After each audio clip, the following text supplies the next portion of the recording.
भाइयों, कुछ हमारे दोस्त हैं जो आलिम हैं, तो उनसे कभी कभार बात हुआ करती है।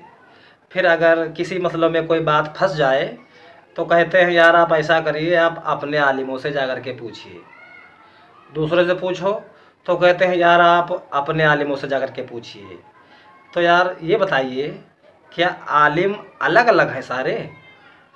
भाई आलिम दीन तो उन्हीं को कहा जाता है जो अल्लाह उसके रसूल की तालीम को फैलाने वाले हैं, अपने ऊपर लागू करने वाले हैं, वही तो आलिम दीन होते हैं। और अगर कोई कह दे कि यार आप अपनों से जा कर के पूछो, आप अपनों से पूछो, आप अपनों से पूछो, तो इसमें तो कई राय हो जाएंगी ना। और आप अगर दूसरे के पास भेज रहे हैं, इसका मतलब आपकी राय उनकी राय से अलग है।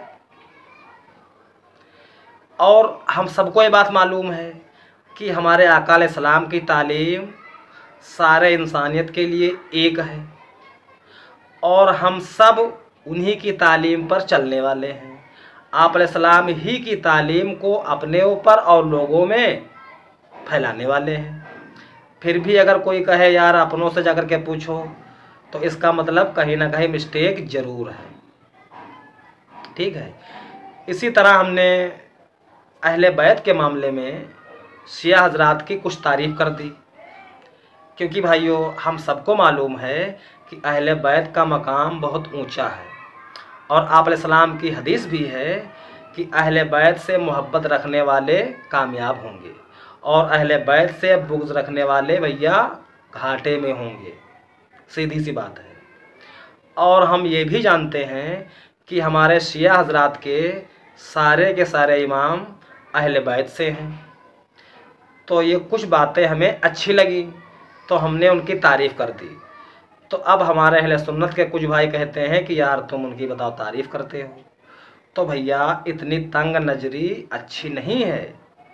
भाई अगर किसी भाई की बात सही है तो उसको तारीफ़ करने में क्या बुराई है भाई, बताइए। अब हमारे शिया और सुन्नी भाइयों में कुछ मसलों को लेकर के थोड़ा सा इख्तलाफ रहता है, बल्कि ज़्यादा रहता है। भाई वो मसला ये है कि हमारे मौला अली अलैहिस्सलाम जब खलीफा थे तब उनसे बगावत की। किसने की? हज़रत अमीर माविया रज़ियल्लाहु अन्हु ने।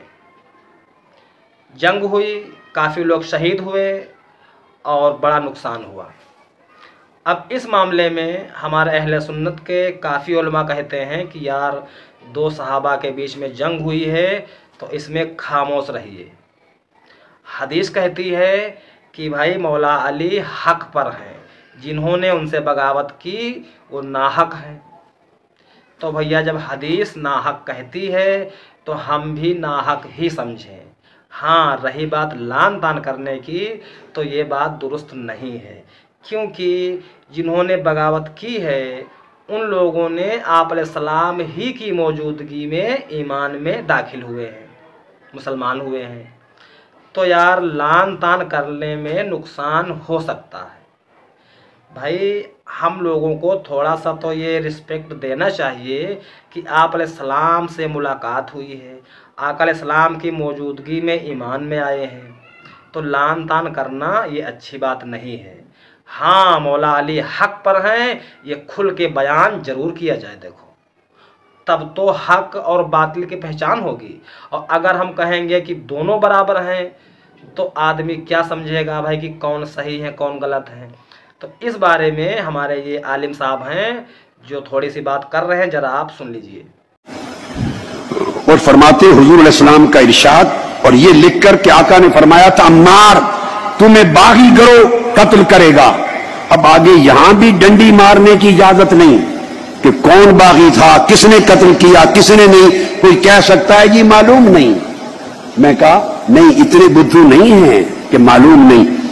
साहिब फतुल कदीर लिखते हैं वक़द क़तलहु असहाबु मुआवियता युसर्रिहु बिअन्नहु बुग़ातुन, और वाज़ेह तौर पर हजरत अमीर मुआविया के लश्कर ने उनको कत्ल किया था। ये तस्रीह करता है इस अमर की कि ये तबका बागियों का तबका था।